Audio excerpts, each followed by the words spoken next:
Before you settle in, take a moment to like this video and subscribe, but only if you find comfort in stories that blur the line between history and myth. Let us know where you're watching from. What time is it there right now? Sometimes these tales are better than sleep, and other times they invite you deeper into dreams. It's time now to dim your lights. Turn on something soft for background noise. Light a candle if you'd like. And let's journey together through the mist of forgotten ages, where gods walked among mortals and mortals became legend.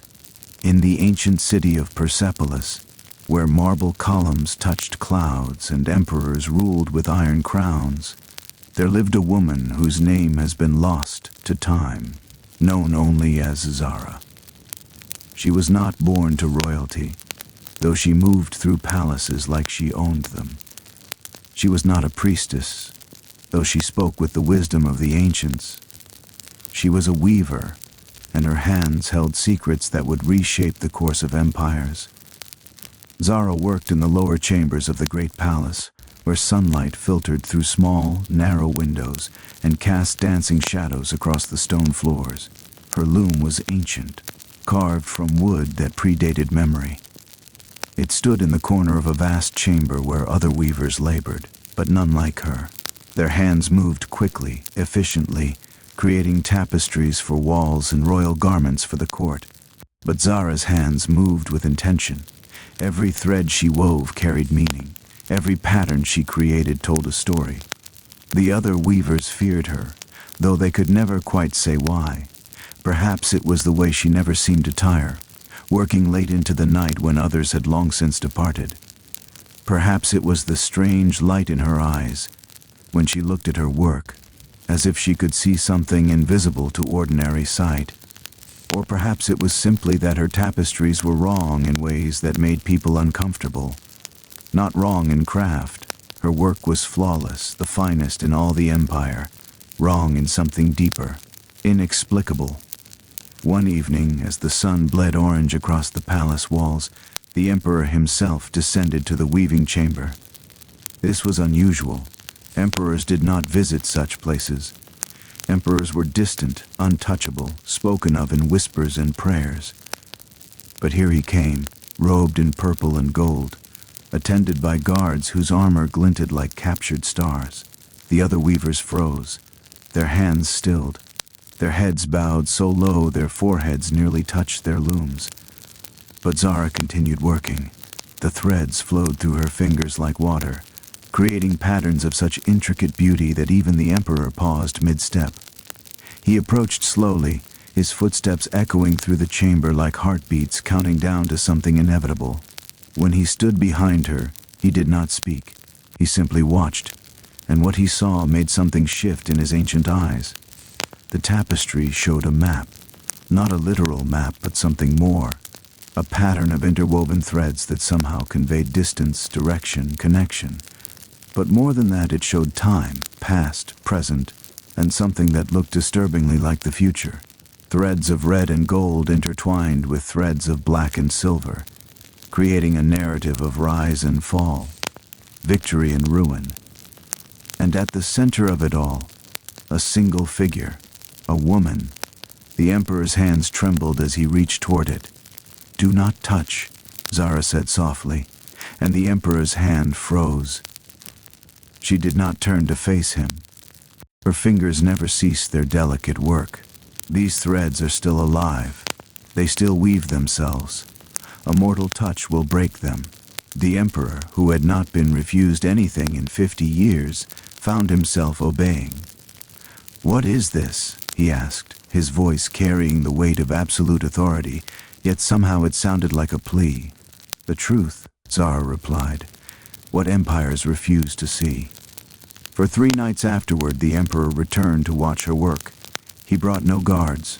He came alone, moving through the palace like a shadow.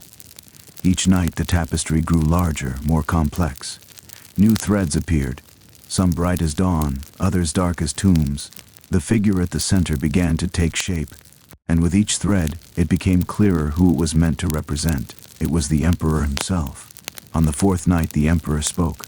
"How long have you been weaving my story?" Zara's hands paused for the first time. In that silence, the chamber seemed to hold its breath. Even the shadows stilled on the marble floors. "Since before you were born," she said at last. "Since before your father was born. Since before memory began to fade into legend." The Emperor stepped closer. "Are you mortal? Does it matter?" Zara turned to face him, and in that moment something ancient looked out from her eyes, something that had witnessed empires rise from dust and return to dust, something that had seen stars rearrange themselves in the sky. "I am a weaver. I have always been a weaver. And this is what weavers do. We create the threads of fate, and then we watch mortals dance along them, convinced they are choosing their own path." The Emperor fell to his knees, not in worship, but in surrender. "Show me," he whispered. "Show me what is to come." Zara reached out and touched his forehead with a single finger, and in that touch, knowledge flowed like water through fractured stone. The Emperor saw his empire crumble. He saw his descendants divided, his cities burned, his throne claimed by those not born to it. He saw empires rise in places that were now empty desert, and empty deserts become places of pilgrimage. He saw the future stretch backward into the past, saw that all time was one great tapestry being woven even as it unwove itself. When the vision released him, the Emperor wept. "Is there no path but this?" he asked, his voice broken.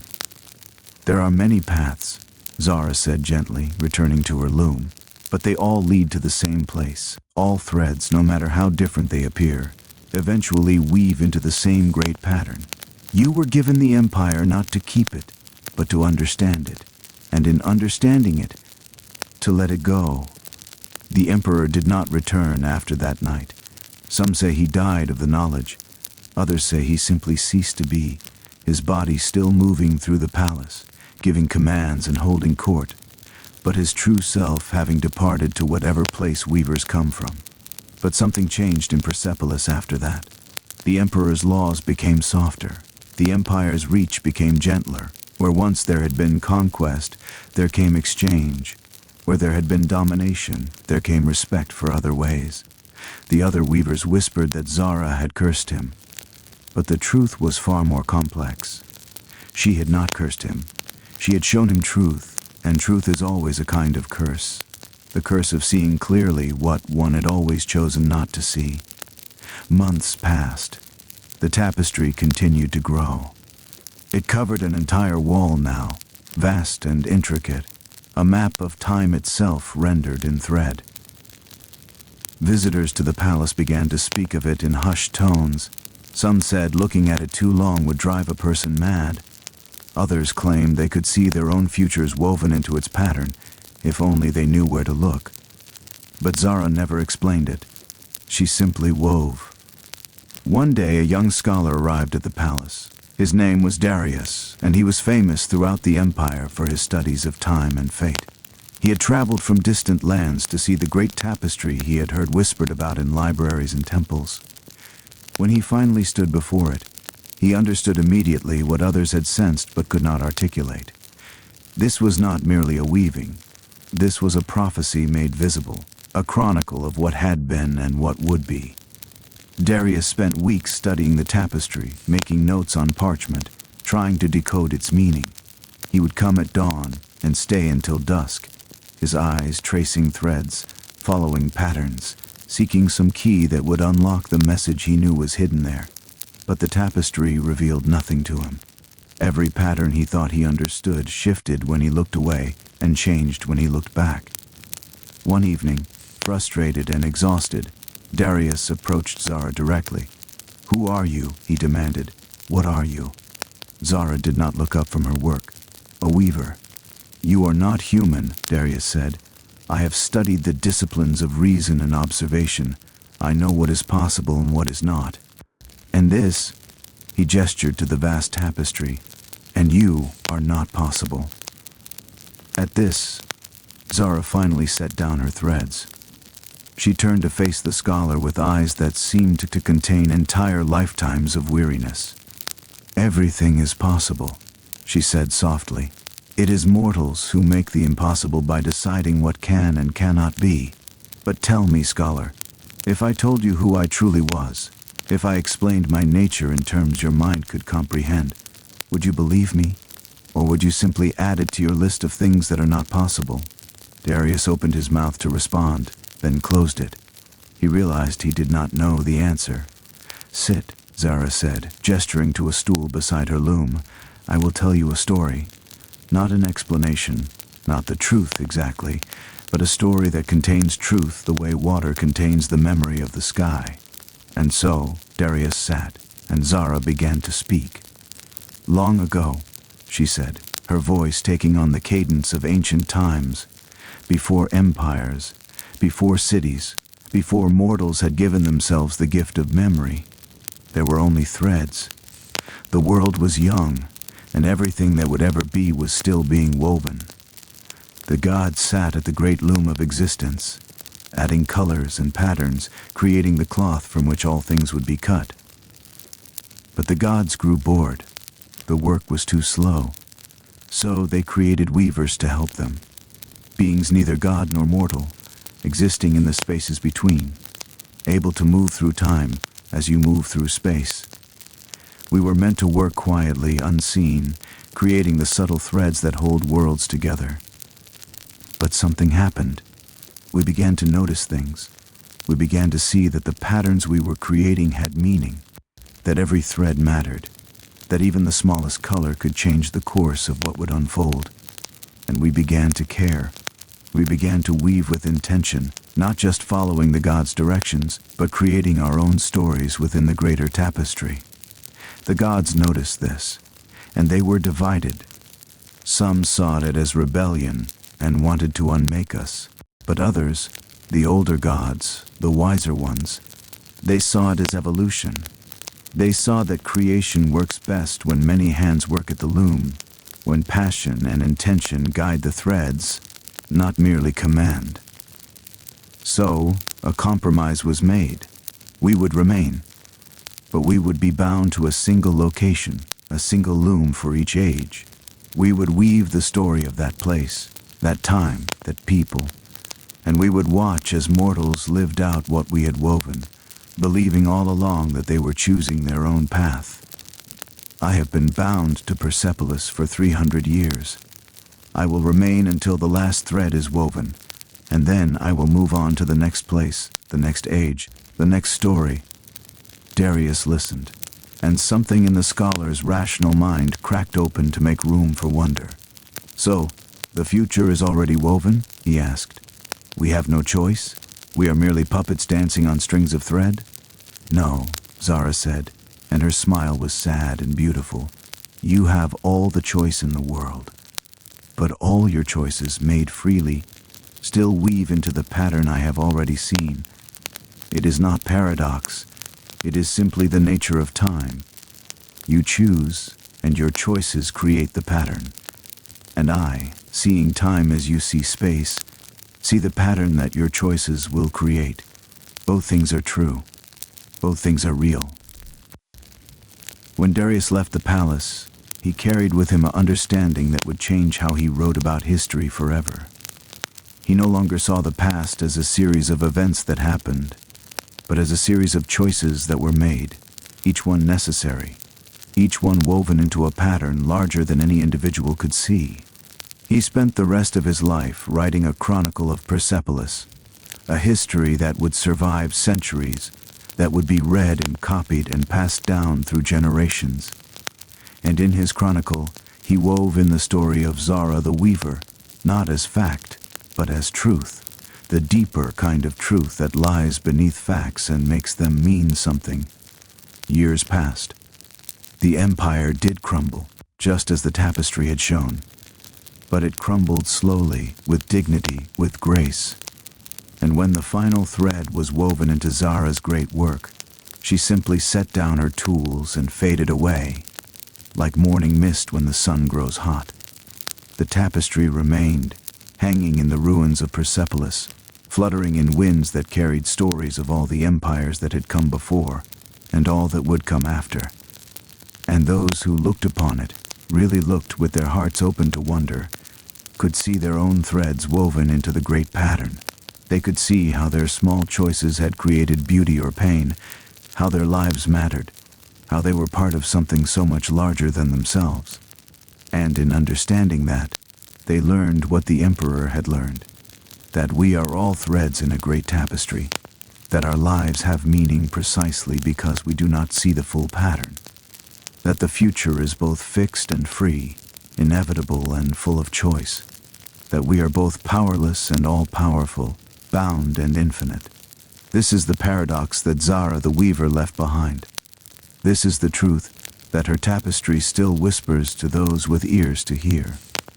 This is the legend that echoes through Persepolis, even now, even after the stones have crumbled to dust and the dust has become earth again, and the earth has given birth to new empires and new stories. Somewhere in the ruins, they say, if you visit on a night when the moon is full and the wind is kind, you can still see the faint glow of threads moving, weaving, creating. Zara's hands still work, though her body is long gone, still creating, still telling the story of what was and what will be, still adding threads to a tapestry that is infinite, eternal, never truly finished because the future is always being woven, always becoming, always changing into something new. But the story of Zara does not end with her fading into legend. There is more, much more, woven into the pattern of time, for every story has layers, and every truth contains deeper truths beneath it, like threads hidden beneath the surface of a tapestry, only visible if you know where to look.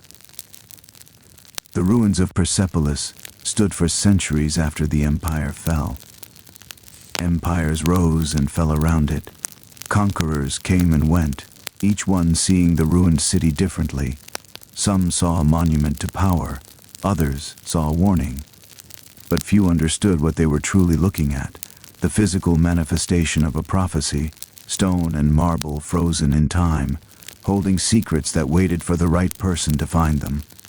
It was during the time of Alexander, centuries after Zara had woven her final threads, that the next chapter of this story began to unfold. A young general, brilliant and restless, swept across the known world like a flame consuming dry grass. He came to Persepolis not to learn its lessons, but to conquer it.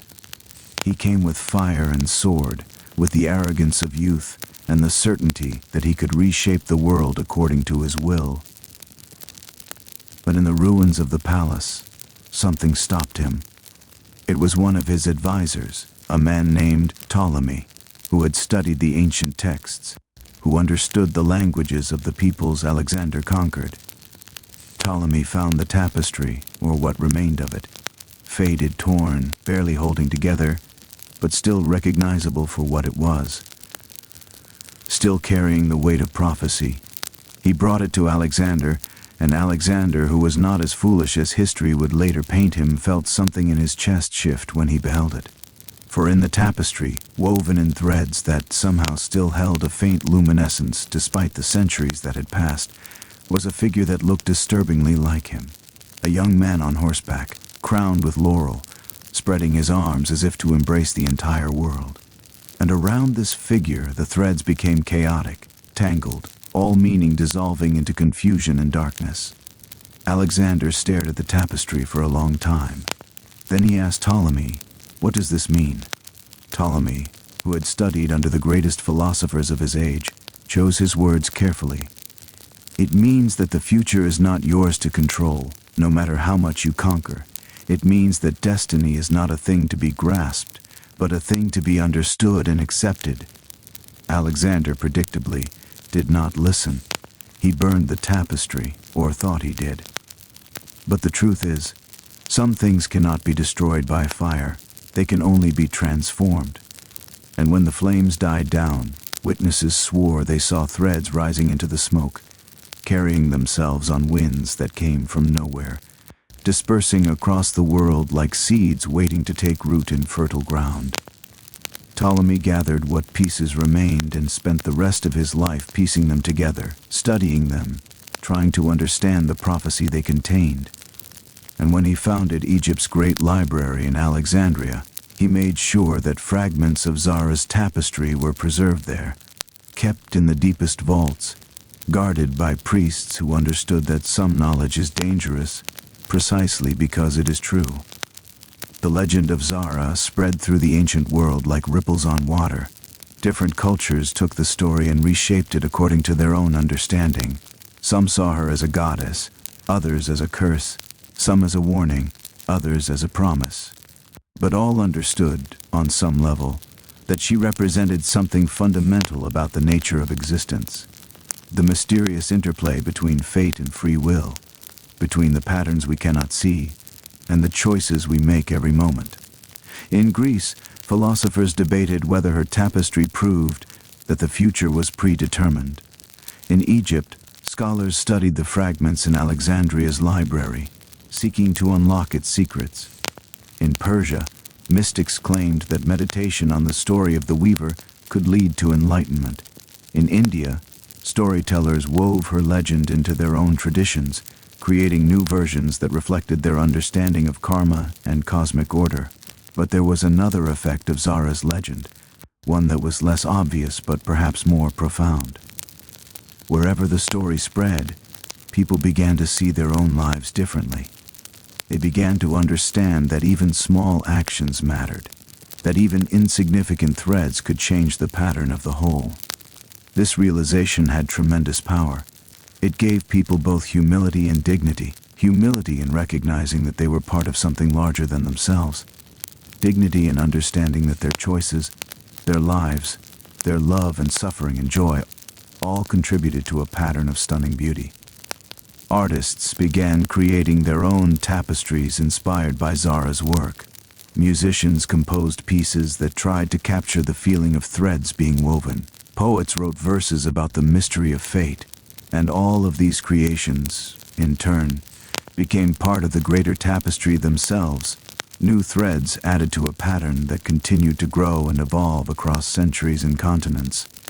There are those who claim that Zara never existed at all, that she was simply a legend invented to explain the ruins of Persepolis and the mysterious tapestry that was found there. Perhaps they are right, but perhaps the question of whether she was real is less important than the question of whether her story is true. And her story, in all its forms, carries a truth so profound that it has survived the collapse of empires, the burning of libraries, the passing of ages. The truth is this: we are all weavers, in a sense. Every choice we make, every word we speak, every action we take becomes a thread that contributes to a pattern we cannot fully see. We move through life believing we are free, and we are. But our freedom is not the absence of pattern. It is the freedom to choose which threads we add to the pattern, knowing that all choices matter, that all threads are necessary, that the universe is vast enough and intricate enough to hold both our complete freedom and a pre-existing order that makes sense of everything. Some nights, travelers passing through the ruins of Persepolis report seeing a faint glow emanating from certain stones, as if a great tapestry were still being woven somewhere just beyond the reach of sight. Some say they have heard the soft whisper of threads moving, the gentle clink of a loom at work. Others have claimed to see a woman's figure, indistinct and luminous, moving between the broken columns, her hands always in motion, always working, always adding new threads to a tapestry that somehow grows even as time passes. The scholars have no explanation for these reports.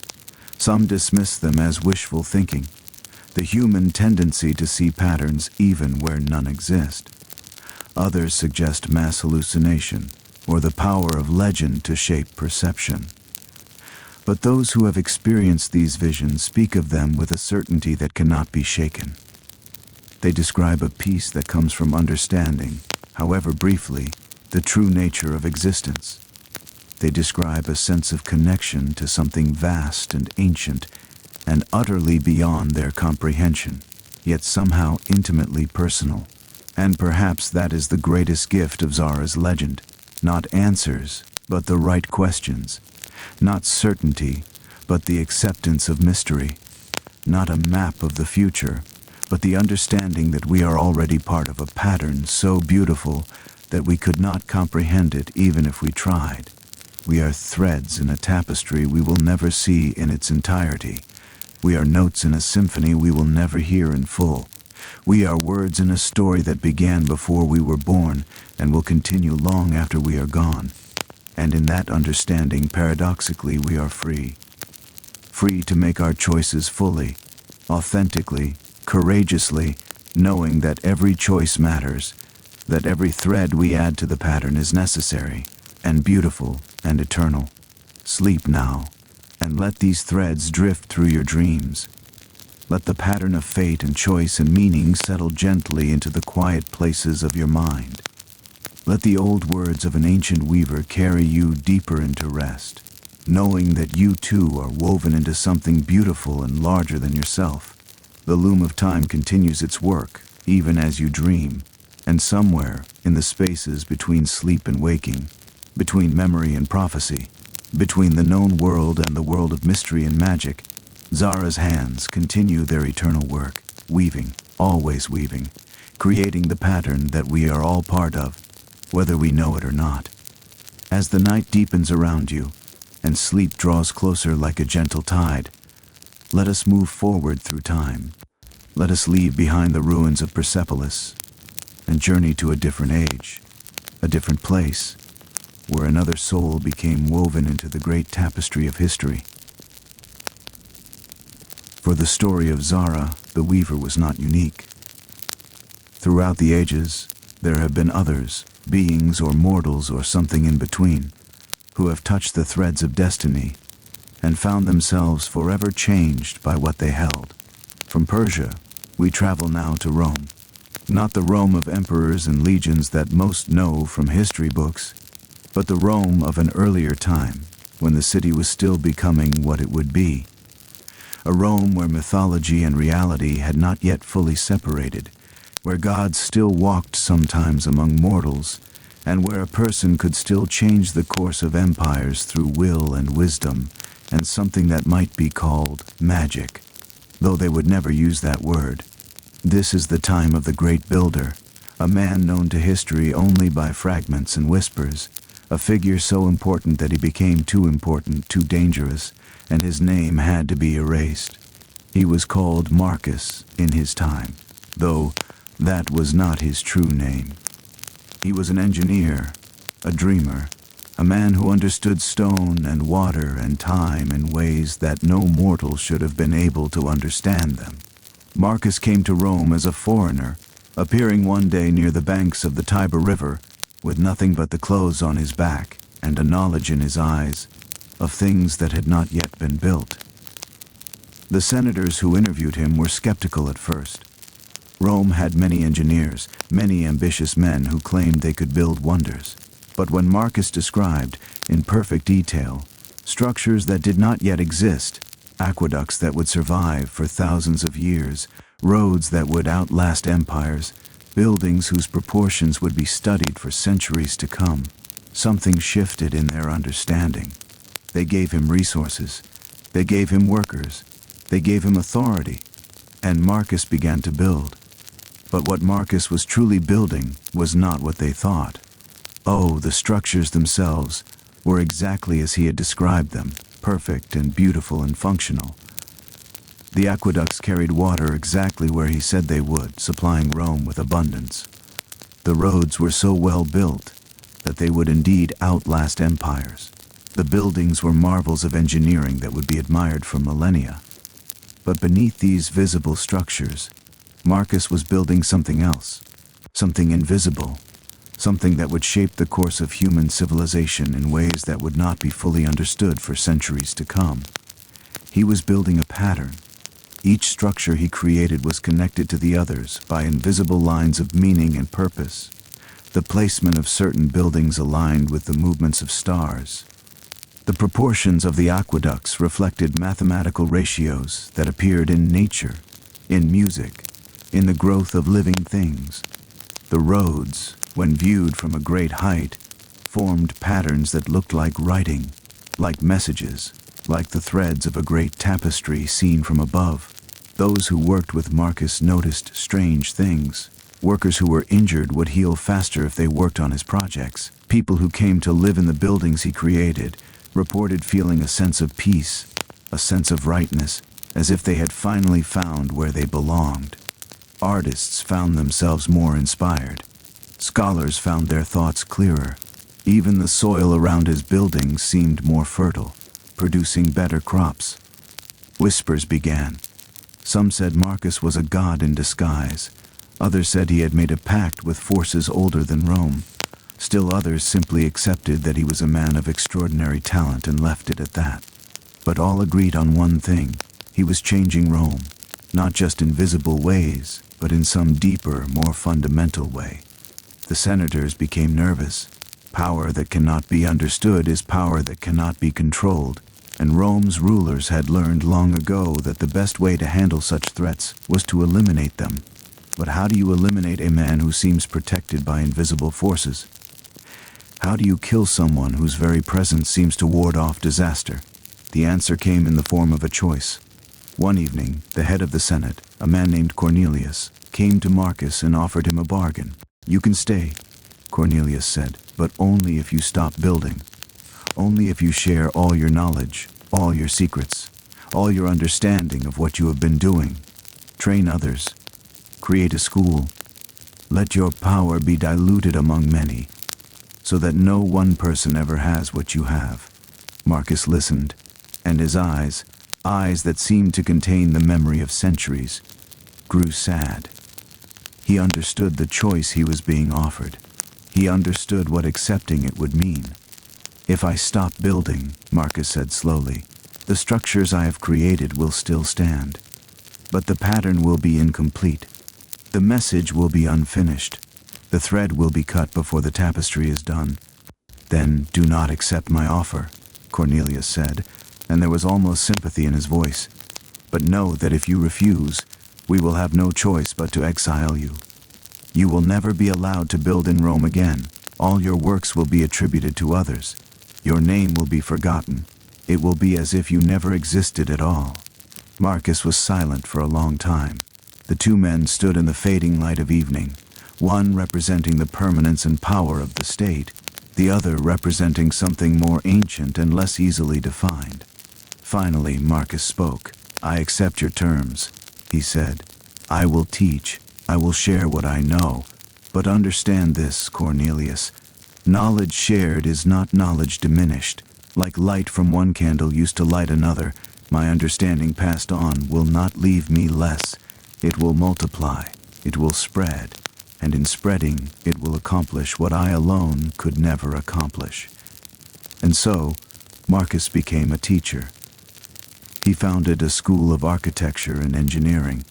He trained hundreds of students in the principles he understood, though he taught them as technical knowledge, never revealing the deeper spiritual and metaphysical understanding that lay beneath the surface. His students learned well, and they went out into the world and built their own structures, inspired by what they had learned. But something remarkable happened.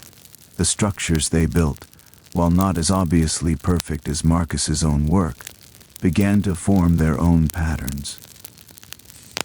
The students, it seemed, had absorbed more than just technical knowledge from their master. They had absorbed something of his vision, his understanding of how to align human creation with the deeper patterns of the universe.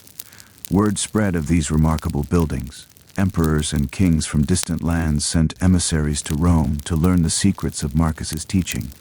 Students came from Egypt and Greece, from Persia and beyond, all seeking to understand what made these Roman structures so enduringly beautiful and functional.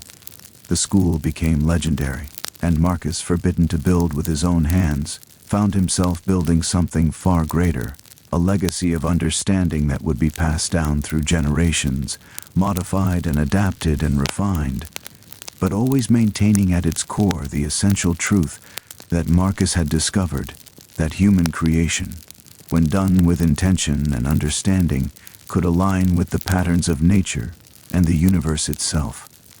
Years passed. Marcus aged, though slowly, as if time moved differently for him than for ordinary men. His hair turned white, but his eyes remained bright. His students aged and died and were replaced by new students. The school continued. The knowledge spread. Rome grew, and though the empire's visible power would eventually wane and fall, the patterns Marcus had set in motion would continue to influence the world, shaping how humans built and created and understood their relationship to the cosmos. On his final day, Marcus called his most advanced students to him. He was in a small room in the school, lying on a simple bed, looking smaller somehow, as if something essential was already departing. "I am leaving," he told them. "Not Rome. I left Rome long ago when they exiled me from direct building. But now I am leaving this world entirely. There is another place, another age, another loom where my hands are needed." "Will you return?" one of his students asked. Marcus smiled, and in that smile was the sadness of someone who has seen too much, understood too much, and must carry that burden alone. "I have already returned," he said cryptically, "and I will return again and again and again, for there are patterns in every age that need to be woven, structures in every time that need to be built. But you will not recognize me when I come again. I will appear different. I will have a different name. You will not know that it is the same hand that has shaped the world across the ages." "How will we know your teachings are true?" another student asked. "How will we know that what you have taught us is not simply one man's philosophy, but something deeper?" Marcus raised himself up slightly, and his eyes blazed with a light that seemed to come from somewhere beyond the visible world. "Look at what we have built," he said. "Stand in the structures we have created. Feel the rightness of them. Let them teach you, for buildings that contain truth in their very bones will speak to anyone who has the ears to hear. They do not need a name, a founder, a famous master. They speak for themselves. They endure. They heal. They inspire. That is proof enough." When the morning came, Marcus was gone. Not dead. There was no body, no sign of struggle or suffering. Simply gone, as if he had walked away in the night and disappeared into the mist. The school continued without him, but something had changed. His students found that they could not quite explain what he had taught them. The technical knowledge remained, but the deeper understanding seemed to slip away like water through open fingers. They did their best to codify it, to write it down, to capture it in treatises and diagrams. Some of it survived, much of it was lost, but the buildings endured. For centuries, people would look at the structures built by Marcus's students and the students of his students, and marvel at their perfection. Architects would study them, trying to understand the principles behind their design. And while they could identify the technical aspects, the proportions, the materials, the structural engineering, something about these buildings always remained inexplicable. There was a quality to them that went beyond mere function or aesthetics, a presence, an intention, a rightness that made people feel better just by standing inside them. Some called it soul, others called it divine inspiration. Still others attributed it to the genius of individual builders, and forgot that all these builders had in some way been students of Marcus's teaching. The centuries passed. Rome fell. New empires rose. The world changed beyond recognition, but the buildings that had been built according to Marcus's principles endured. They stood through wars and earthquakes and the weight of ages, and whenever they were studied, whenever they were rebuilt or restored, something of Marcus's original vision seemed to survive, to transmit itself through the stones themselves to the new builders. There are those who claim that you can still see his work today, if you know where to look, in the proportions of great cathedrals, in the design of bridges that span impossible distances, in buildings that seem to breathe, that seem alive, that make people feel a sense of peace they cannot quite explain. All of these, they say, contain threads of Marcus's original understanding, echoes of his vision, the hand of a master builder who learned the secret language that stones and water and light used to speak to the human soul. And sometimes, in the depths of night, when you stand alone in a perfectly proportioned space, a room whose dimensions make you feel inexplicably calm, a courtyard whose proportions make you feel inexplicably at home, you might catch a glimpse of something, a shadow that is not quite solid, a sense of presence, a whisper that sounds like the echo of a hammer striking stone, of hands shaping, of intention flowing into matter. That is Marcus, some say. That is the builder who never truly left, who continues to work through the centuries, refining the pattern, adding new threads to the great tapestry of human creation. In the centuries that followed Marcus's departure, legends grew around his name, though his name itself was slowly forgotten. In Rome, they spoke of him as the ghost builder. In Greece, he became known as the architect who walked between worlds. In Egypt, they claimed he had been one of the ancient gods in human form. But all these stories, different as they were, contained a kernel of the same truth: that there existed someone or something that understood the universe at a level most mortals could not access, and that this being had deliberately shared that understanding with humanity, choosing to work through the constraints and limitations of human students rather than imposing divine will directly. This choice, historians would later realize, was crucial. For if Marcus had simply built everything himself, if he had imposed his vision completely and totally, humans would never have learned. They would have become dependent, worshipful, unable to create without his guidance. But by teaching, by sharing, by stepping back, and allowing his students to struggle with and adapt his principles, Marcus had done something far more profound than merely creating beautiful buildings. He had initiated a transformation in human consciousness itself. In the archives of Alexandria's great library, fragments were discovered that seemed to reference Marcus directly. They spoke of a man who appeared in different times and places throughout history, always as a builder, always bringing knowledge, always disappearing before he could become too powerful or too known. Some scholars dismiss these references as mythological conflation, the same legendary figure misremembered and mistranslated across different cultures and time periods. But others, the ones who understood that mythology often carries a kind of truth that history cannot quite capture, wondered if perhaps the references were accurate, if perhaps the same being, or the same force working through different beings, had appeared again and again throughout human history, always advancing human understanding in subtle ways, always working toward some larger pattern that mortals could not quite see.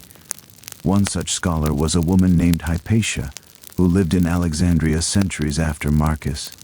She was one of the greatest mathematicians and philosophers of her age, a woman whose mind could grasp concepts that seemed to exist beyond the normal limitations of human thought. She became obsessed with Marcus's legacy, collecting every reference, every fragment, every legend, trying to piece together a coherent understanding of who or what he had been. Hypatia spent years in the library, surrounded by scrolls and tablets, slowly constructing a portrait of a being, or perhaps a principle, a force, an aspect of the universe itself given temporary human form, that moved through history like a thread through fabric, connecting things that seemed disconnected, creating patterns that only became visible when viewed from a great distance or a great height. She came to understand that Marcus was not working toward a single goal or a single endpoint. Rather, he was engaged in an ongoing process of refinement, evolution, the constant adjustment and readjustment of patterns as they interacted with human consciousness and free will. Each time humans used the knowledge he had shared, they changed it slightly, adapted it to their needs and their understanding. And these changes, these adaptations, these small human modifications to Marcus's original vision were not mistakes or corruptions. They were the necessary evolution of the pattern itself. This understanding led Hypatia to a profound realization, that the universe itself might work this way, that perhaps the gods, or whatever force governed existence, were not imposing a fixed pattern on creation, but rather engaged in an eternal dance, with the consciousness of their creation, constantly adjusting and adapting, learning and growing through the choices and creativity of their creations. She wrote extensively about this, developing theories about the nature of reality, consciousness, and the relationship between divine intention and human free will. Her work would have lasting influence on philosophy and theology for centuries to come, but Hypatia herself would eventually be murdered, her work partially lost or destroyed, her voice silenced. Yet the seed she had planted would continue to grow in the minds of those who came after her, spreading like roots through the soil of human culture, invisible but vital. The tragedy of Hypatia's death was that she never got to see how right she had been, never got to witness how, in the centuries to come, scholars and mystics across the world would arrive at similar conclusions, each in their own way, each using their own cultural and intellectual frameworks, that the universe was not a fixed thing but a living process. That reality was not something that was, but something that was constantly becoming. That divine will and human choice were not opposites, but partners in an endless dance of creation. And underlying all of these insights, whether they were acknowledged or not, was the legacy of Marcus. The understanding that human creation, when aligned with the deeper patterns of the universe, could participate in cosmic order, that a bridge was not just a bridge, but could be a bridge between worlds, that a building was not just a shelter, but could be a shelter for the soul, that the structures humans created could be sacred, not because they were decorated with religious symbols, but because they were built with intention, with understanding, with an awareness of their place in a larger pattern. In the centuries that followed Marcus's disappearance, his principles were woven into the very fabric of human civilization. Cathedral builders in the Middle Ages, working from texts whose origins they did not understand, would create soaring structures whose proportions and placements mysteriously aligned with astronomical observations made in ancient Rome.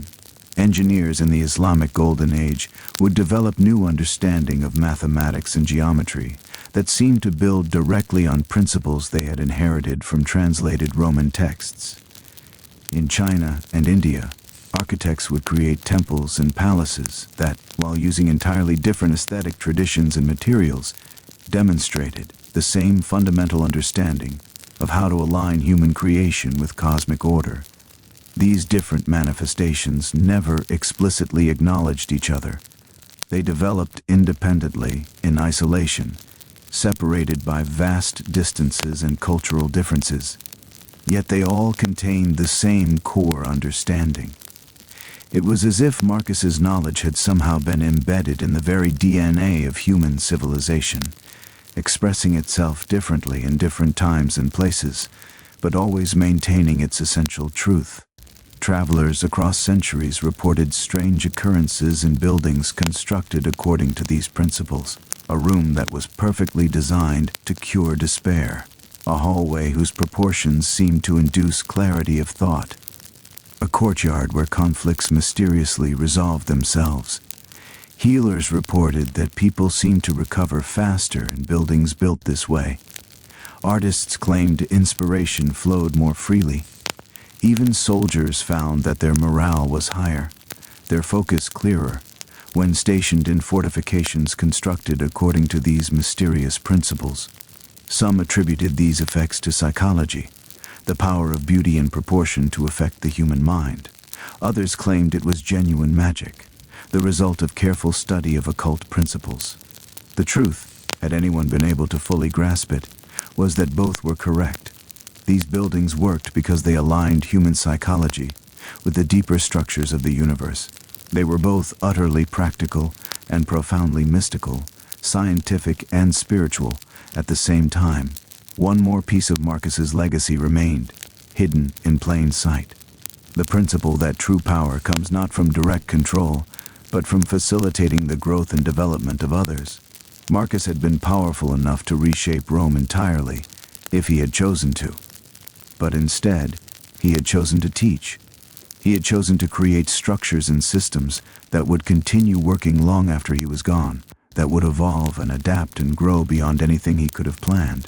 This principle would eventually influence how empires were built, how knowledge was preserved, how culture was transmitted. The most stable systems were not those that concentrated power in the hands of a few, but those that distributed understanding widely, that created schools and libraries, and systems of mentoring that could continue and evolve indefinitely. The civilizations that lasted the longest were not those that followed a rigid blueprint created by a single genius, but those that had internalized a set of principles and allowed countless individuals to apply and adapt those principles according to their circumstances and understanding. In this way, Marcus's greatest teaching was not about how to build buildings, but about how to build civilizations, how to create something that would outlast any individual, that would continue growing and changing and becoming more beautiful long after its founder had departed. How to plant seeds rather than trying to construct the entire tree yourself. How to trust in the potential of others and allow them to grow beyond what you had originally envisioned. And so, the pattern continued. Through the centuries, through the rise and fall of empires, through ages of darkness and ages of enlightenment, the principles that Marcus had shared continued to shape human civilization in ways that were often invisible but profoundly important. They shaped how we build, how we think, how we relate to each other and to the world around us. Sleep deeply now, and let these deeper lessons sink into your unconscious mind. Let the understanding that true power lies not in control but in facilitation, not in building walls but in building bridges, settle gently into your bones. Let yourself rest knowing that you too are part of this legacy. Every choice you make, every structure you create, whether it is a physical building or a relationship or an idea, contributes to the great pattern. Every time you choose to share knowledge rather than hoard it, every time you create something beautiful and purposeful, every time you plant seeds and trust in others to nurture them, you are continuing the work that Marcus began centuries ago. The night deepens. The dreams approach like gentle waves. Let yourself float on them, carried by stories of builders and weavers, of patterns and threads, of a universe far more beautiful and far more alive than you had ever imagined. For the work continues, even in sleep. The pattern continues to be woven. The building continues to be constructed, and you, sleeping now in the darkness, are part of it all. The night grows deeper still, and with it comes a change in the quality of the darkness. If you are still awake, your eyes may be heavy now, your thoughts beginning to drift like clouds across a starless sky. This is the perfect time for the next story, for it is a tale of water and flow, of letting go and surrendering to currents larger than oneself. It is a story whispered by rivers in the darkness, carried on the wind that moves across water in the hours before dawn. We travel now to a different land, a different time, away from the marble cities of Rome and Persia, away from the great empires of the West, to the East, to a region where water was not merely a resource, but a sacred trust, where rivers were considered to be living beings with their own consciousness and their own stories to tell. This is the story of a woman whose name has been lost, but who became known simply as the Keeper of Waters. In a valley nestled between two great mountain ranges, in a time so ancient that it exists at the blurred boundary between history and myth, there was a woman who understood water as few mortals ever could. She was born in a village beside a river whose name has also been lost to time, a river that was crucial to the survival of many communities that depended on its flow. The river provided water for drinking and bathing. It provided fish for food. Its seasonal flooding brought fertile soil to the fields where crops were grown. It was the lifeblood of the region. But the river was dying. Slowly, year by year, its flow had been decreasing. The rains that fed the mountains had become less reliable. The glaciers that once held vast reserves of water had been shrinking. And the communities that depended on the river, not understanding what was happening or why, had begun to blame each other. The upstream villages were accused of taking too much water. The downstream villages claimed they were being deprived of their fair share. Conflict had begun to rise, threatening to turn into violence. It was into this situation that the keeper emerged. She was not born with that name or that role. She had simply been a girl, then a young woman, living in the village, watching the river die, feeling her heart break with each year that brought less water, less life, less hope. One day, in desperation, she walked up into the mountains alone. She followed the river to its source, climbing higher and higher into regions where few people ventured. She walked for days, her feet bleeding, her body weakening, but driven by a determination that transcended physical suffering. She was not walking away from the village. She was walking toward something, toward understanding, toward truth. At the source of the river, in a place where water emerged from the earth itself, where ancient springs bubbled up from depths that no human had ever fathomed, she encountered something impossible. A woman who was not quite a woman, who seemed to be made partially of water herself, shimmering in the sunlight, her form constantly flowing and reforming like a river, given temporary human shape. The woman, or the spirit, or the goddess, or whatever she was, did not speak in words. She communicated through the sound of water, through the movement of currents, through sensations that bypassed language entirely and spoke directly to the consciousness of the young woman kneeling before her. And in that communication, understanding flowed.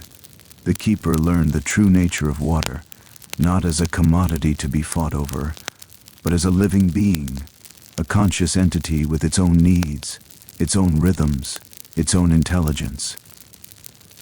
She learned that the river was not dying because there was too little water, but because the communities along its course did not understand their relationship to it. They were taking without giving back. They were controlling without respecting. They were treating a sacred living being as if it were merely an inanimate resource. She learned that if the communities could be taught to work with the river rather than against it, to take only what was needed and give back in return, the river itself would thrive again. The water spirit showed her how to read the river's needs, how to understand what it was asking for, how to align human activity with the river's natural rhythms and cycles.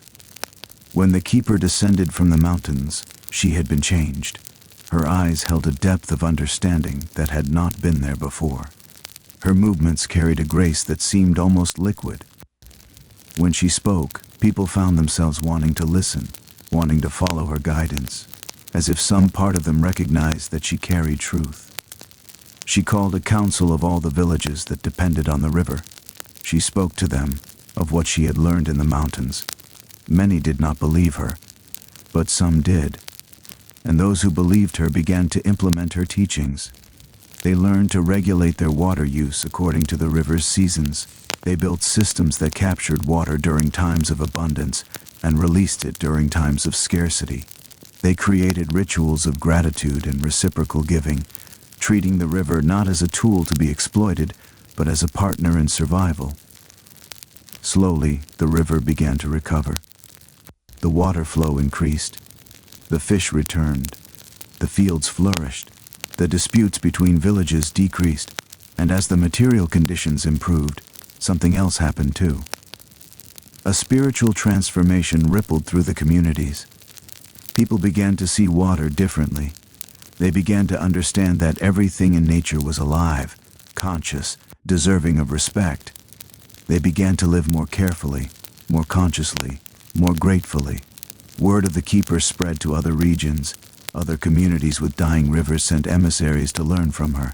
The keeper traveled to these places, teaching the same principles, helping communities understand their relationship to water, mediating between human needs and the needs of the natural world. In some places, her teachings were accepted immediately. In others, they were rejected at first, only to be implemented years later when the rivers had deteriorated so badly that people had no choice but to try her methods. And in every place where her teachings took root, something similar happened. The waters recovered. Communities flourished. and people's consciousness evolved to incorporate an understanding that they were not separate from nature, but part of it, dependent on it, responsible for it. The keeper did not build monuments to herself. She did not seek fame or power. She moved quietly through the world, teaching, helping, disappearing when her work was done in one place to appear in another where help was needed. Some said she never aged. Some claimed that when she walked through water, she seemed to become part of it, indistinguishable from the river or stream. Others reported that she could understand animals, that birds would flock to her, that fish would gather when she approached a river, as if responding to something they recognized in her. Over time, as with Marcus and Zara before her, the keeper's true nature became obscured by legend. Some communities began to worship her as a goddess.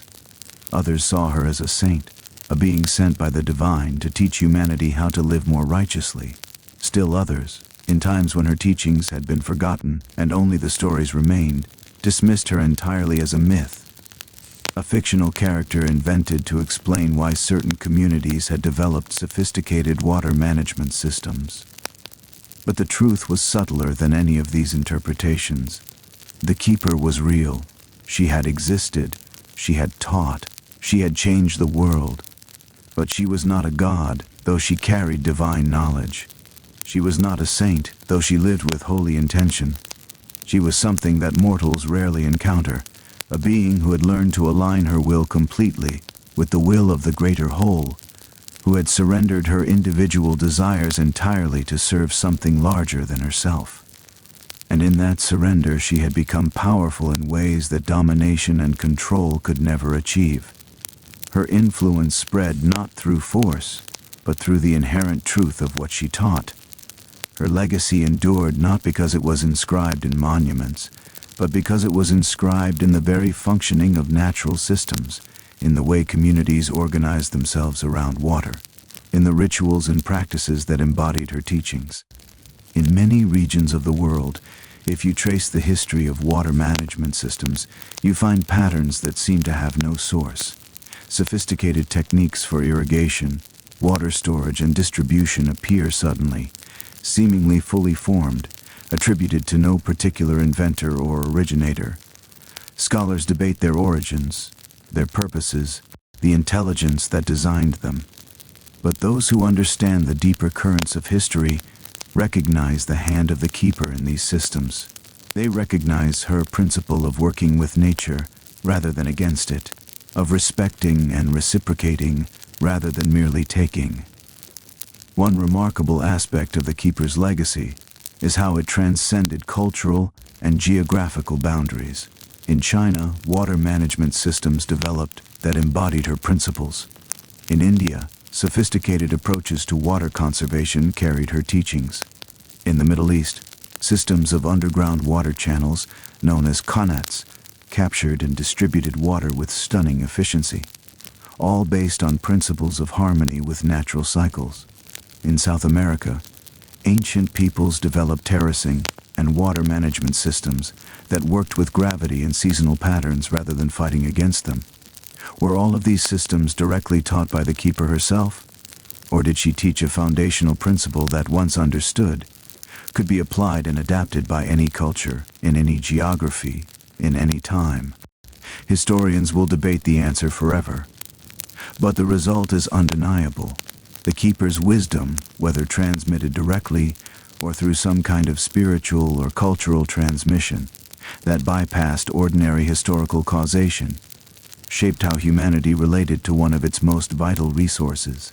There is a legend whispered by those who study such things that the keeper still walks the earth in places where waters are in trouble, that she appears to people in dreams or visions, showing them how to heal damaged rivers, how to restore wetlands, how to live in balance with aquatic ecosystems.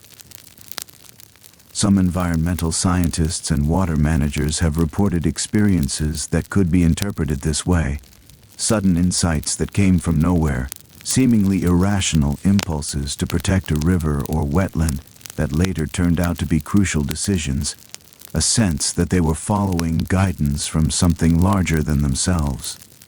These experiences could be explained as intuition, as the deep knowledge of experts operating at a subconscious level, as coincidence.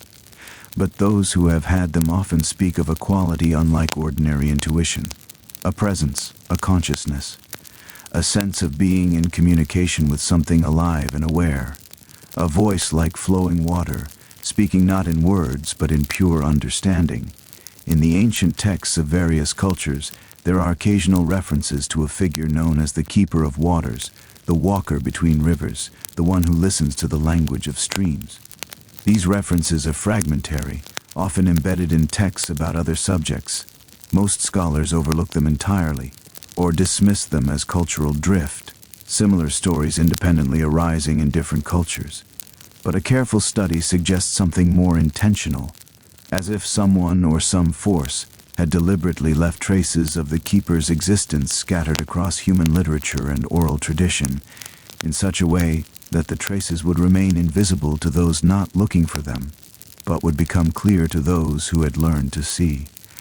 And what would one learn if one gathered all these scattered references and understood them together? That there exists in human history a principle of service, of alignment with natural forces rather than domination of them, of wisdom that comes from listening rather than commanding. That this principle has appeared again and again, in different forms, carried by different beings, or the same being, appearing in different times. That whenever humans have been most in harmony with nature, most able to create sustainable systems that could endure for centuries or even millennia, they have done so by embodying this principle. The deeper teaching of the keeper, then, is not primarily about water management, though that was the form her teaching took in her particular age.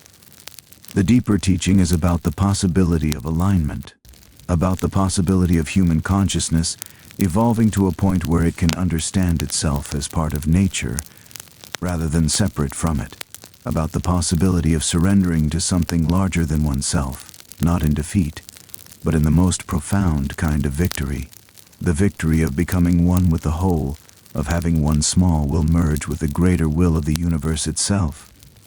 As you float now in the darkness, as sleep carries you deeper toward dreams, let yourself think of water.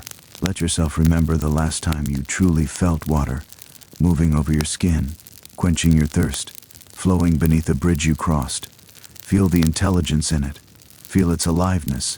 Feel how it is not passive or inert, but active, conscious, constantly moving and changing and becoming. And know that there exists within you a kind of water as well. Your blood, your tears, the moisture of your breath. You are not separate from the waters of the earth. You are part of them, and they are part of you. The keeper understood this. She lived this understanding so completely that she became a bridge between human consciousness and the consciousness of water itself. And in doing so, she taught humanity something vital, that consciousness and compassion and alignment with nature are not luxuries, but necessities. Not ideals to be pursued when all else is taken care of, but foundations upon which all sustainable existence must be built. Sleep now in that understanding.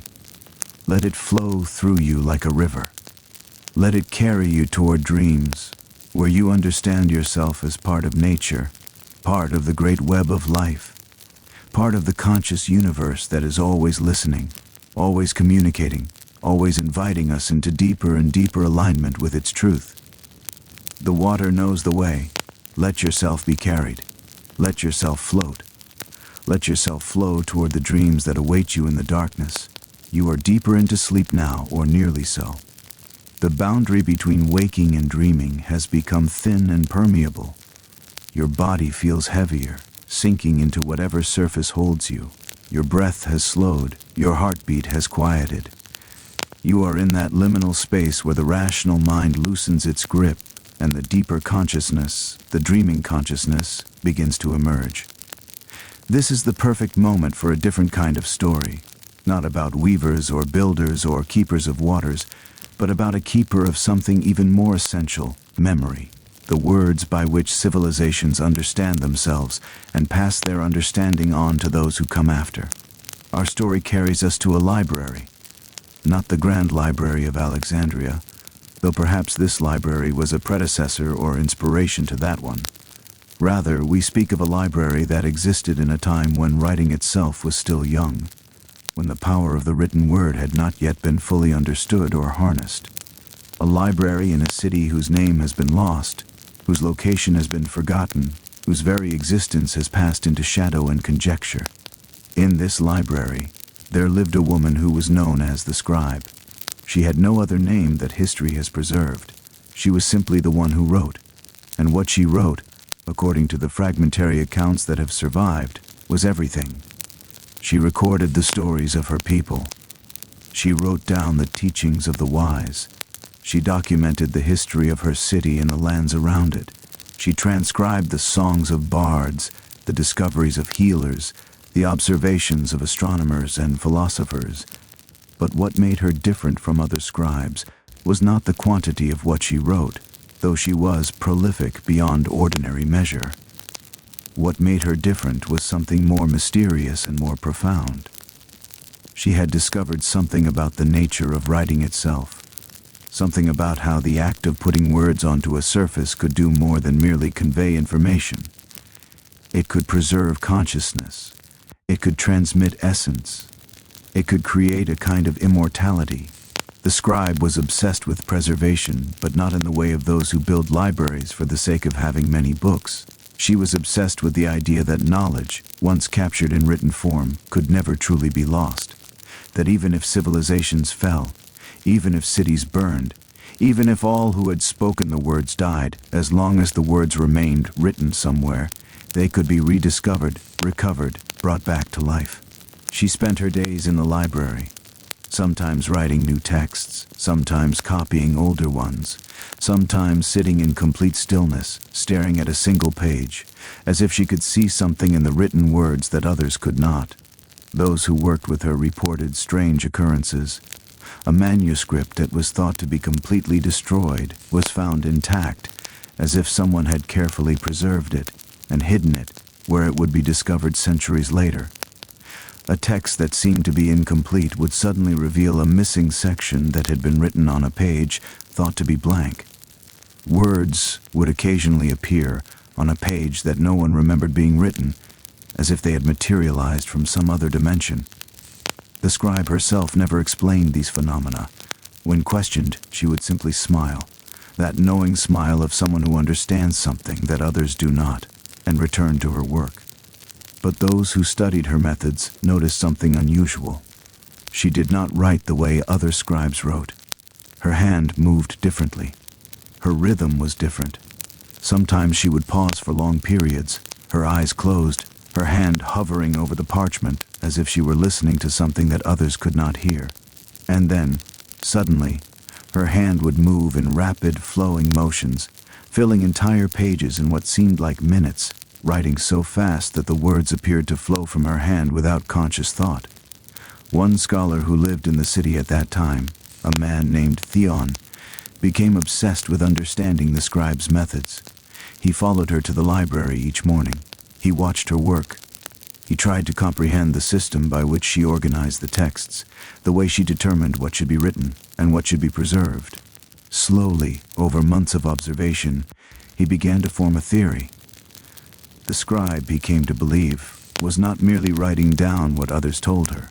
She was writing what needed to be remembered. She had some kind of access to knowledge of which texts would be important for future generations, which information would be crucial to pass on. It was as if she could see into the future, could understand which of the countless things being written and said and created in her time would matter to those who came after. One evening, Theon approached her directly. The library was empty except for the two of them. The sun was setting, casting long shadows across the room. The scribe was working on a text that seemed to be in a language Theon did not recognize, characters that looked ancient even though they were being freshly written. "What are you writing?" Theon asked. The scribe did not look up. "A warning," she said simply. "A warning of what?" "Of forgetting," she replied, and now she did look up, her eyes reflecting the dying light in a way that made them seem to glow. "Civilizations are built on memory. As long as a people remember who they are, where they came from, what they have learned through suffering and joy, they maintain their continuity. But when forgetting occurs, when the threads connecting past and present are severed, a civilization begins to die. It becomes disconnected from its own wisdom. It repeats its mistakes. It loses its way." Theon sat down, compelled by the intensity of her gaze. "Can a warning written in a book prevent forgetting?" he asked. "Not alone," the scribe said, "but writing is an anchor. It is a way of saying, this matters, this is important enough to preserve, this is worth remembering. And long after everyone who knew me has died, long after this city has fallen to dust, these words will remain, and someone, some future reader, will find these words and understand something that they needed to understand. They will feel less alone, knowing that their struggles have been faced before, that their questions have been asked before, that the wisdom they seek has already been discovered by others who came before them." "Are you a god?" Theon asked suddenly, a question that had been forming in his mind for months. The scribe laughed, a sound like wind moving through pages of parchment. "No," she said. "I am something different. I am someone who has learned to listen to time itself. Time speaks, you know, if you listen carefully enough. It whispers what needs to be preserved. It shows what patterns are emerging. It indicates what knowledge will be crucial to future generations. I am merely a conduit for time's voice." Theon stayed with the scribe for many years after that conversation, becoming her apprentice and student. He learned her methods, or as much of them as could be learned and transmitted in ordinary language. He discovered that what she was doing was not merely preserving texts, but something more like preserving the consciousness of her civilization. She was creating a kind of continuity across time, a way for future generations to touch the minds and hearts of those who had come before. When the scribe finally departed, and yes, like Zara and Marcus and the keeper before her, she eventually disappeared, leaving no body, no explanation, only the vast body of work she had created. Theon understood what she had been doing. She had not been preserving words. She had been preserving the possibility of future understanding. She had been planting seeds of knowledge that would germinate in minds not yet born, across ages yet to come. Theon spent the rest of his life continuing her work. He became a scribe himself, devoted to the principle that preservation of knowledge was a sacred duty. And he taught others, creating a lineage of scribes who understood that their work was not merely technical or practical, but deeply spiritual.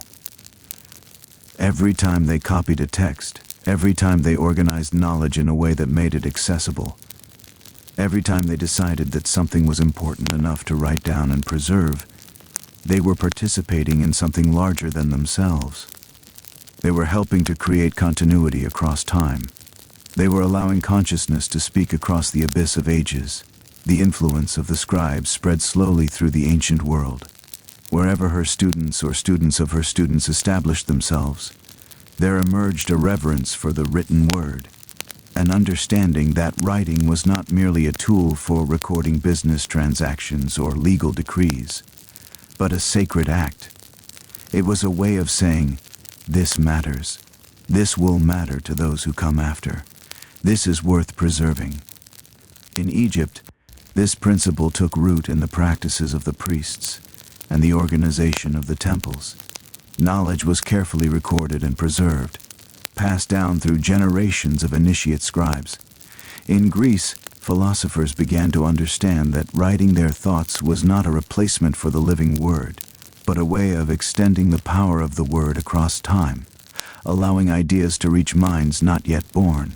In Persia and India and China, similar understandings emerged, sometimes independently, sometimes through transmission along trade routes and cultural exchanges, but always embodying the same core principle that writing is a form of time travel, a way of allowing present consciousness to speak to future consciousness.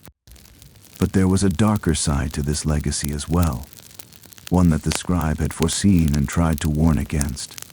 As writing became more powerful and more widespread, it also became a tool of control. Those who controlled writing could control how history was recorded. They could decide what was remembered and what was forgotten.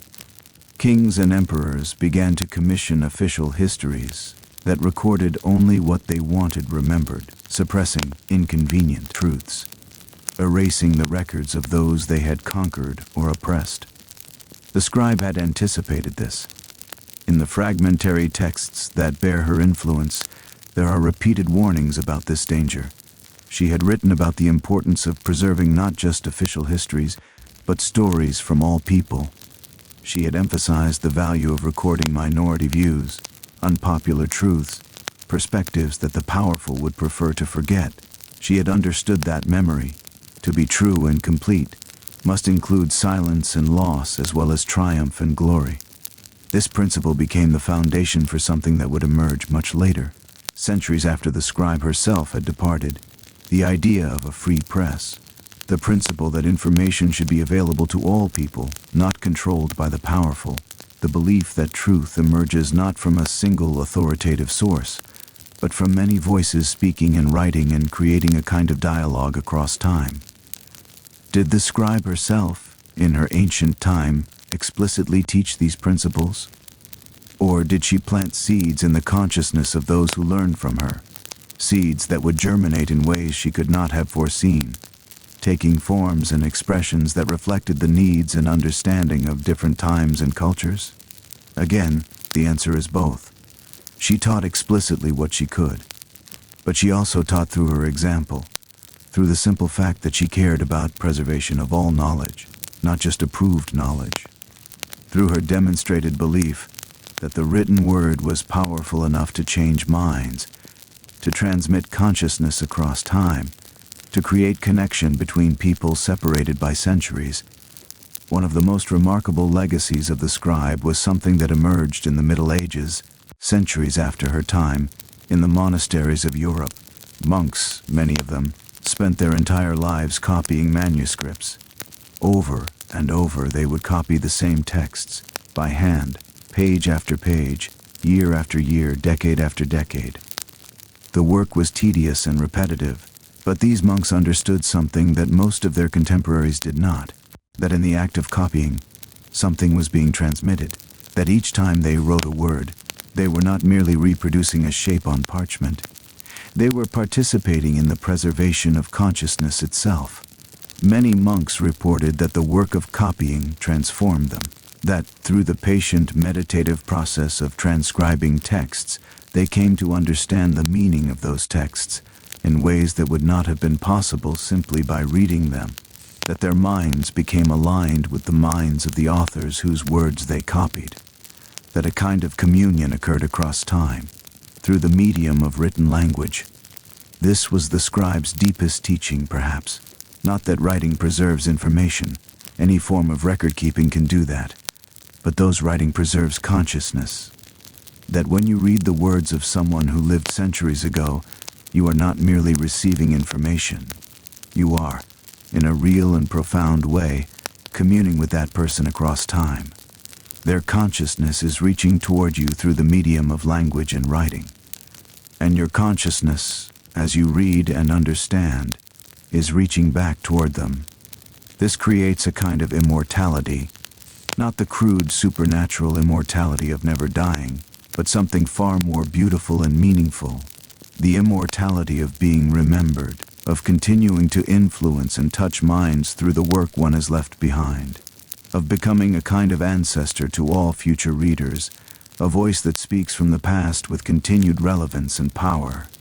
The scribe understood this, and she devoted her life to creating texts that would make this kind of communion possible. Not just preserving any words, but preserving the words that carried consciousness, that transmitted understanding, that had the power to change how people saw themselves and the world around them. In the fragmentary texts that scholars attribute to the scribe's influence, there is a recurring theme, The idea that each person is a kind of scribe, that each person has the responsibility to preserve and transmit what they have learned, what they have understood, what they have been given, not necessarily through formal writing, though writing is valuable and important, but through teaching, through sharing stories, through living in a way that demonstrates what they have learned, so that others can see and understand and grow from it. This principle, if adopted by civilization, would be transformative. It would mean that everyone understood themselves as a keeper of knowledge, a preserver of consciousness, someone responsible for transmitting what they have learned to those who come after. It would mean that the burden of memory would be shared by all, not concentrated in the hands of the powerful and the scribes. It would create a kind of distributed intelligence, a collective memory, a civilization-wide consciousness that could learn from its past and grow into its future. As you rest now in the deepening darkness, let yourself think about words, about the power they carry, about how every word you speak, every word you write, contributes to the collective consciousness of humanity. Let yourself understand that you too are a scribe. You are a keeper of memory. You are a transmitter of consciousness. Every time you tell a story, share a teaching, preserve something important, you are participating in the work that the ancient scribe began. The words you speak will be forgotten by most who hear them, but they will echo in ways you cannot see, influencing minds you will never know, shaping futures you will never witness. And perhaps centuries from now, someone reading a book or learning from a tradition you helped preserve will feel touched by something that came, however distantly, from your hands and heart and consciousness. Sleep now, and let the power of words settle into your dreaming mind. Let yourself rest in the knowledge that consciousness can be preserved, transmitted, protected across time through the simple human act of writing, speaking, remembering, and sharing. The scribe's work continues even now in every book that is written, every story that is told, every word that is preserved with care and intention. And you, sleeping now in the darkness, are part of that great work, whether you realize it or not. You are very close to sleep now. Perhaps you are already dreaming and do not know it. Perhaps the boundary between this story and your dreams has become so thin that they have begun to merge. This is the final story, the one that ties all the others together, that reveals the pattern beneath the patterns.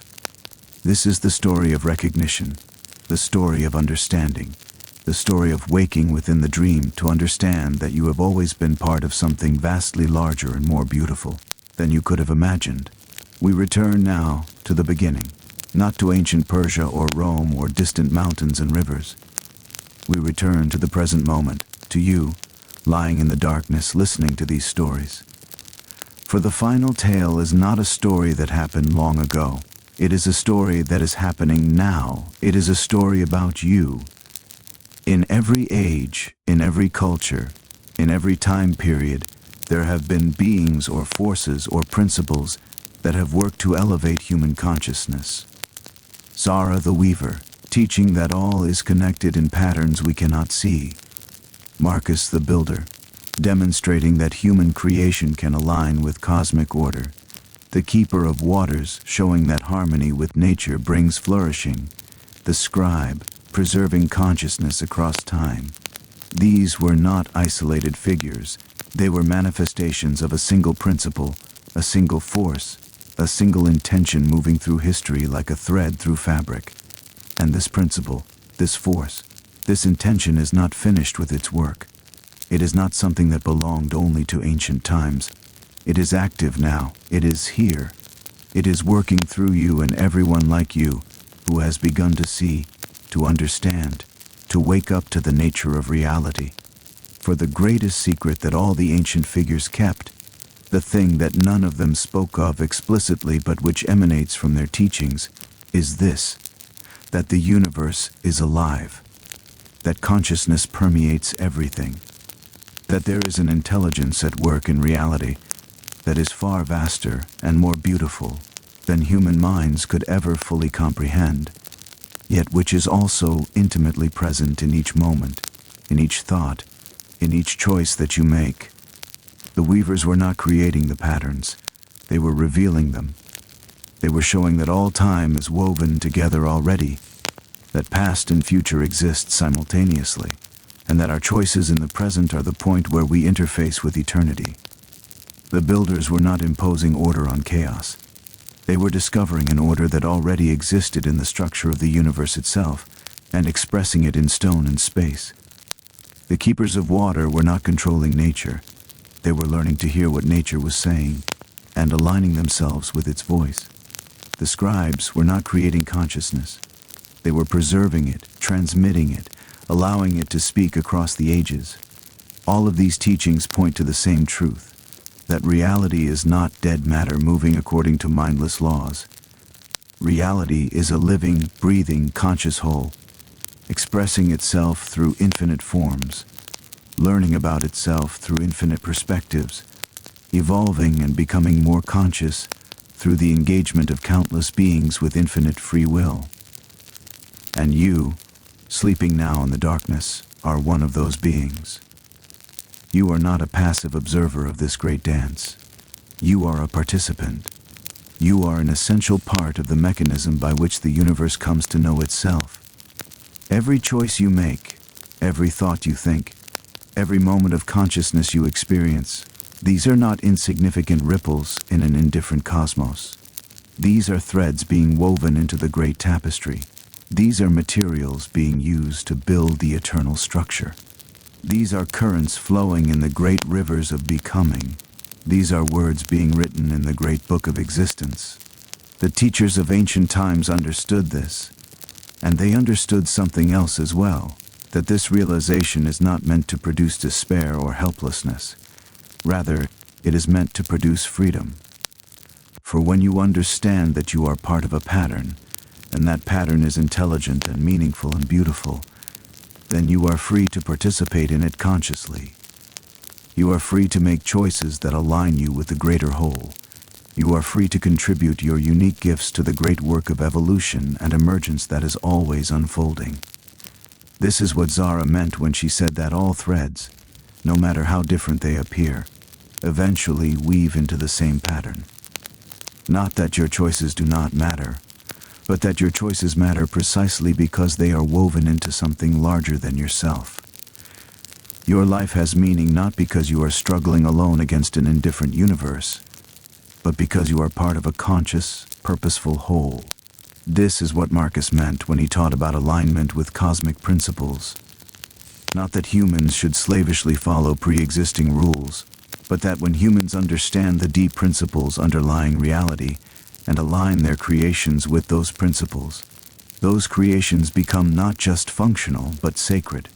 They participate in the ongoing creative act of the universe itself. This is what the keeper meant when she showed how to listen to the voice of water, of nature, of the living world. Not that humans should subordinate themselves to nature, but that when they listen carefully, when they attune themselves to the consciousness that flows through all living things, they can work in partnership with nature to create beauty and abundance for all beings. This is what the scribe meant when she preserved words and consciousness across time.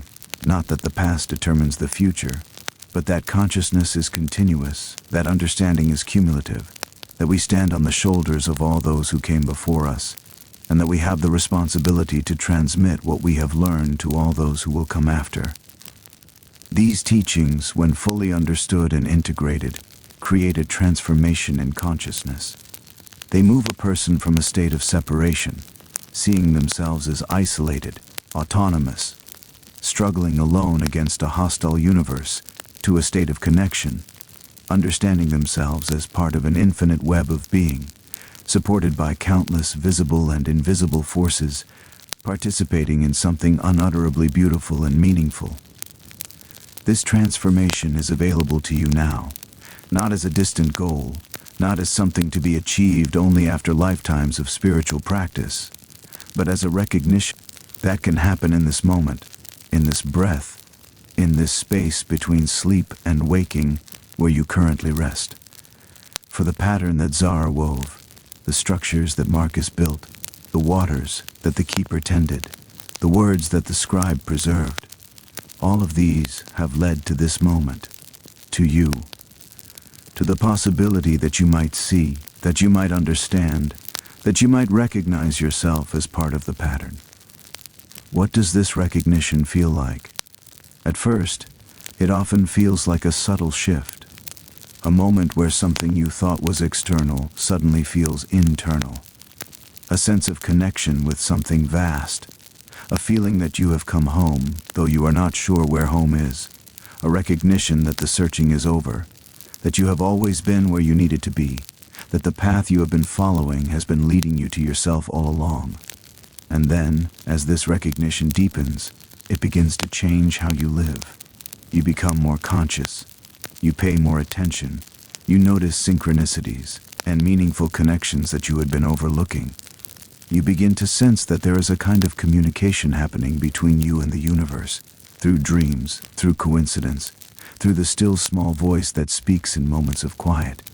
You begin to make choices differently, not because you are following rules or trying to be good, but because you are aligning yourself with what feels right, with what feels true, with what is consistent with your deepest understanding of what reality is and what it is becoming. You begin to see other people differently. Instead of separate beings competing for limited resources, you begin to see them as expressions of the same consciousness that is also expressing itself as you. Their suffering becomes your suffering. Their joy becomes your joy. Not in a sentimental way, but in a real and direct way. And this understanding naturally produces compassion, generosity, a desire to serve the larger whole of which you are a part. You begin to understand that your life is not separate from history, not disconnected from the great patterns that Zara wove, not unaffected by the structures that Marcus built. You are living in the fruits of their work. You are drinking water that has been flowing according to principles the keeper understood. You are reading words that have been preserved through the care of scribes across centuries. You are part of a continuity that stretches backward to the ancient past and forward to an unimaginable future. And in this understanding, a profound responsibility emerges. For if you are part of this pattern, if you are woven into this great tapestry, then your choices matter in ways you can scarcely imagine. The decisions you make, small and large, ripple outward in ways you will never fully understand. The seeds you plant, literal or metaphorical, will bear fruit in ways and times you may never see. The teachings you share, the love you give, the consciousness you carry, these are being transmitted to future generations, shaping a world that will exist long after you are gone. This is not a burden. This is a blessing, for it means that your life is not meaningless. It means that what you do matters. It means that you have the extraordinary privilege of participating in the ongoing creation of reality, of contributing your unique gifts to the vast conscious whole that is always becoming more beautiful, more wise, more loving. As you sleep now, as you drift deeper into dreams, carry this understanding with you. Know that you are woven into something beautiful. Know that the structures you have built, the waters you have tended, the words you have spoken, these all matter. That you are part of a pattern so vast and so intricate that it would be incomprehensible to your waking mind. Yet it is a pattern that you understand in your bones, in your heart, in the deepest part of your consciousness. Know that the ancient figures whose stories you have heard, the weaver, the builder, the keeper, the scribe, are not truly separate from you. They are not ancient and distant. They are expressions of a principle that is also expressing itself through you, in your time, in your way. They are your ancestors, your guides, your teachers, and their work, their legacy, their intention continues in you. Zara's tapestry is still being woven, and the threads you add to it matter. Marcus's buildings are still being built, through every structure and system and order that you create in your life. The waters that the keeper tended are still flowing. Through your relationships, your feelings, your ability to go with the flow of life, the words that the scribe preserved are still being written. Through every thought you think, every word you speak, every moment of consciousness you express. In this very moment, as your eyes grow heavy and sleep claims you, the pattern is still being created. Reality is still emerging. Consciousness is still expressing itself through infinite forms, and you are part of it. You have always been part of it, and you will continue to be part of it, long after this body sleeps and wakes and ages and returns to the earth. There is nothing to do. There's nothing to achieve. There's nothing to become. You are already complete. You are already perfect. You are already woven into the great pattern. All that is left is for you to rest in that understanding, to sleep in that knowledge, to dream in that consciousness. Let your body relax now. Let every muscle soften. Let every tension release. You are being held by something vast and loving and infinitely patient. You are being cradled in the arms of a universe that knows you intimately, that loves you completely, that has been working through countless ages to bring you to this moment. The night is deep. The dreams are near. Let yourself float toward them without resistance. Let yourself surrender to sleep as the keepers surrendered to the flow of water.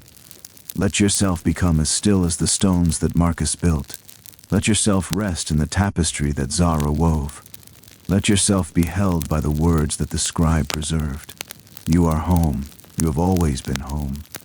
And as you drift now into sleep, into dreams, into the vast consciousness that underlies all existence, you can rest knowing that everything is exactly as it should be, that the pattern is complete, that your place in it is secure, that you are loved beyond measure.